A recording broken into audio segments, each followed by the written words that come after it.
Un día, usted tomó la decisión de unir su vida a alguien que no compartía su misma fe.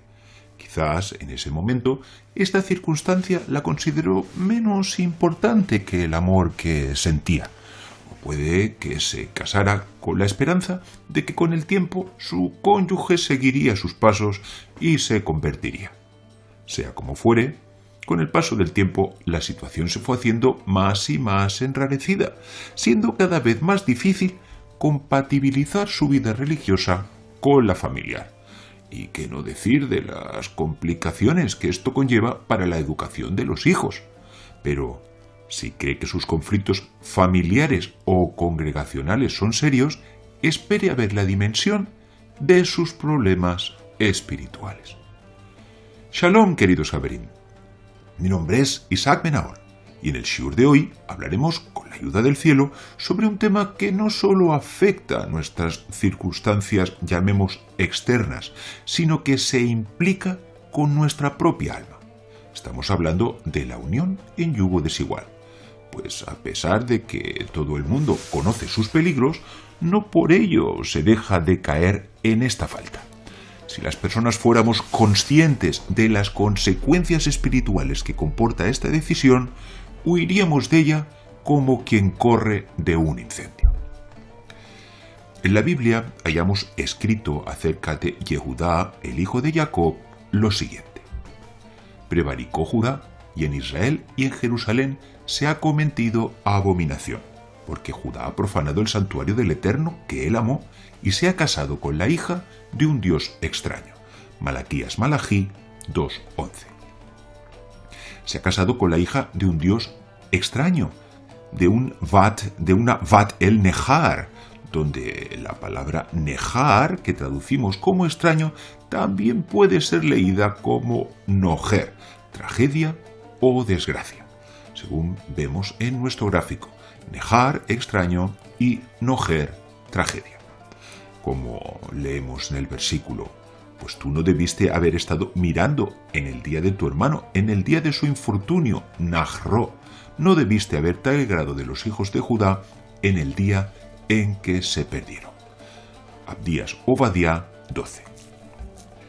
Nuestro anterior texto de Malaquías nos ilustraba de forma fehaciente en cómo la transgresión de Yehudá, cuando tomó a la mujer cananita, según se refiere en Génesis Bereshit 38:2, ya en el plano natural tuvo malas consecuencias, pero en los mundos espirituales su alcance fue terrible. Como se dijo, prevaricó Judá. ¿Y cuáles fueron las consecuencias de esta deslealtad? Pues, como también decía, en Israel y en Jerusalén se ha cometido abominación, to'evá. Y vemos como la acción de Yehudá no afectó únicamente al protagonista, ¿no?, como a un individuo aislado, sino que esto tuvo consecuencias espirituales de mucho más largo alcance, con los resultados aquí descritos, por lo cual añade: porque Judá ha profanado Gilel, el santuario Kodesh del Eterno que él amó, y se ha casado con la hija de un dios extraño. Vemos como la acción de unirse a una mujer extraña se equipara con la adoración de ídolos, pues Judá profanó el pacto de su circuncisión, que aquí es denominado santuario, Kodesh del Eterno, al allegarse a aquella mujer cananita. ¿Y cuáles fueron las consecuencias más directas de este hecho? Según lo escrito: y ella concibió y dio a luz a un hijo, y llamó su nombre Er. Génesis Bereshit 38:2. Er, precisamente, que son las mismas letras de Ra, malo. Como vemos en nuestro gráfico, Er se escribe Ain Resh y Ra, justo al revés, Resh Ain, malo. Y por eso el texto añade: y Er, el primogénito de Judá, fue malo, Ra, ante los ojos del Eterno, y lo mató el Eterno. Génesis Bereshit 38:7. Con frecuencia, los seres humanos no somos conscientes del alcance de nuestras acciones, pues nos movemos únicamente en un egoísta cortoplacismo, sin preguntarnos cuáles pueden ser las secuelas en los mundos espirituales de cada una de nuestras acciones. y sin preocuparnos mucho, ¿no? Cómo éstas después van a repercutir, se van a reflejar en nuestra vida.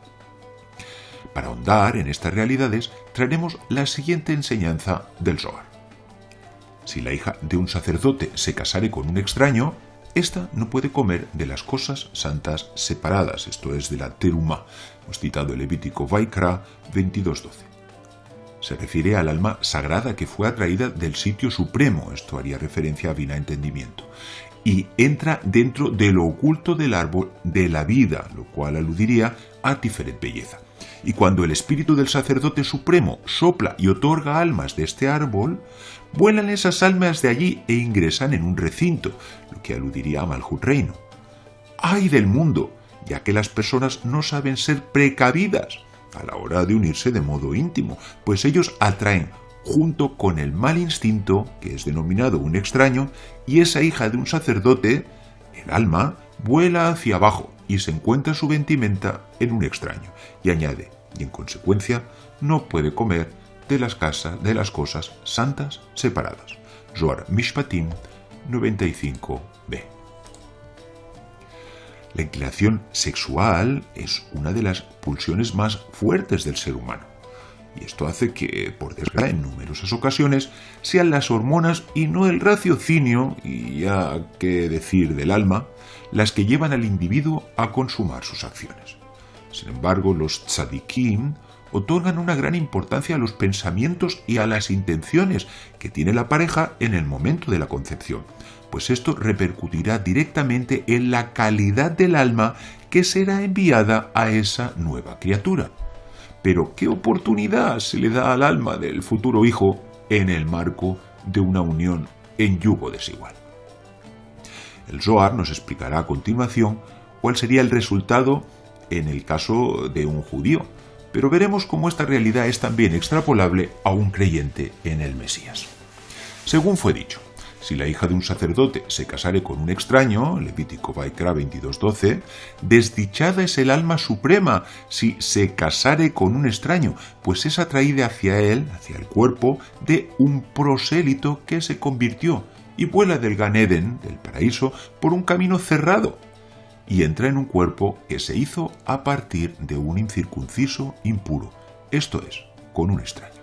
Zohar Mishpatim 95b. A priori, esta enseñanza no es fácil de entender, pues por un lado se dice que ese cuerpo se hizo a partir de un incircunciso.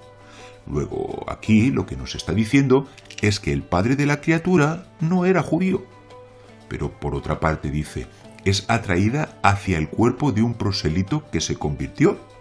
Pero si la madre sí es judía, según la halajá, también lo es el niño. Entonces, ¿por qué dice que esta alma ingresa en un prosélito que se convirtió?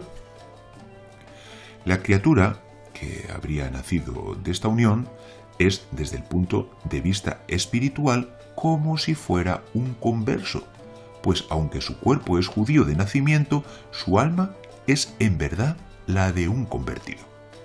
Para entenderlo mejor, imaginémonos un caso hipotético. Un creyente en el Mesías, de origen gentil, se convierte al judaísmo y después, Dios nos libre, apostata de su fe. Después de morir, dicha alma es enviada de nuevo al mundo en Gilgul para rectificar ese pecado y recala en un individuo nacido de padre gentil. Como decía nuestro Zohar, se hizo a partir de un incircunciso. Pero, aún así, el niño es judío, pues su madre era judía. Ahora la situación se torna más difícil, ¿no? Para el alma se torna más difícil que al principio, pues aunque resulta obvio que su madre no sigue los principios más básicos del judaísmo, este niño puede ser criado en un ambiente donde se rechace al Mesías. La baja calidad de su alma, si también es cierto, ¿no?, que sobre esto puede haber excepciones, tampoco ayudará mucho, pues como se dijo, vuela del Gan Eden por un camino cerrado, y este es el camino por el que fueron expulsados Adán y Eva, el cual fue después cerrado por la espada giratoria. Y como también se dijo, todas estas realidades son perfectamente extrapolables al creyente gentil. Al respecto, Shaul fue muy categórico al decir: no os unáis en yugo desigual con los incrédulos, porque qué compañerismo tiene la justicia con la injusticia, y qué comunión la luz con las tinieblas, y qué concordia el Mesías con Belial, o qué parte el creyente con el incrédulo, y qué acuerdo hay entre el templo de Dios y los ídolos.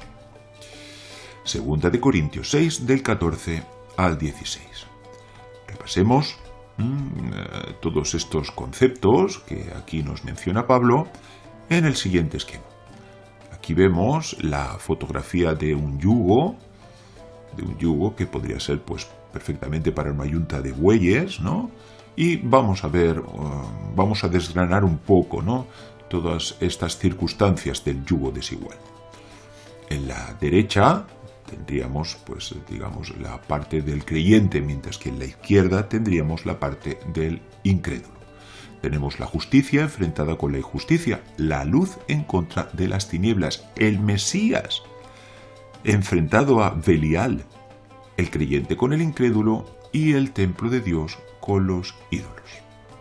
Y vemos como, aparte de la dicotomía justicia-injusticia, que tendría que ver con la distinta opinión sobre lo que es recto o sobre lo que es justo, ¿no?, del creyente o del incrédulo, el resto de los supuestos son de orden completamente espiritual, hasta el punto de poner a los incrédulos ya no solo bajo la potestad de los ídolos, que era algo muy común en la Roma de la época, sino ligados a Belial, que es un conocido demonio, cuyo nombre se compone de dos términos. Aquí vemos la palabra Belial, donde por un lado está la palabra Bel, que es el nombre de un dios babilónico, según leemos en Isaías: postrado Bel, abatido Nebo, sus ídolos están sobre las bestias y sobre el ganado. Isaías Yeshayá 46:1. Y por otro lado tenemos la palabra Yael, que está escrita con Ain, no con Aleph, que es una cabra montesa. Y esta cabra montesa se relaciona con el otro lado, como aprendemos también del macho cabrío que era despeñado por Azazel durante el día de Kippur. Sobre esto puede usted leer Levítico Vaikra 16:10. Pablo menciona el concepto del yugo desigual basándose en la conocida enseñanza de la Torá: no ararás con buey y asno juntos.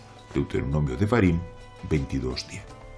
Y aquí nos preguntamos, ¿qué sentido tiene este mandamiento? ¿Tiene que ver quizás con alguna técnica agraria? ¿Alguna cosa de ganadería? Por supuesto que no. Este mandamiento pertenece a los llamados Jukim, decretos, los cuales atienden a profundos sentidos espirituales y no pueden ser explicados de forma racional.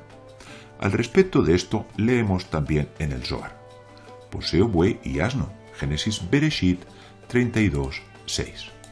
Estas son dos fuerzas del rigor, porque cuando se unen las dos juntas, no se unen sino para hacer mal al mundo, y debido a esto está escrito: no ararás con buey y asno juntos.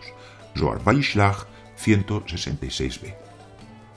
Y aquí comenzamos a ver ya con más claridad las fuerzas espirituales que se mueven cuando una pareja se une en yugo desigual, pues el buey, que es un animal kasher, se correspondería con el creyente, pues aunque este animal procede del flanco del rigor, se halla apegado al flanco de la santidad, mientras que el burro pertenece en su totalidad al otro lado.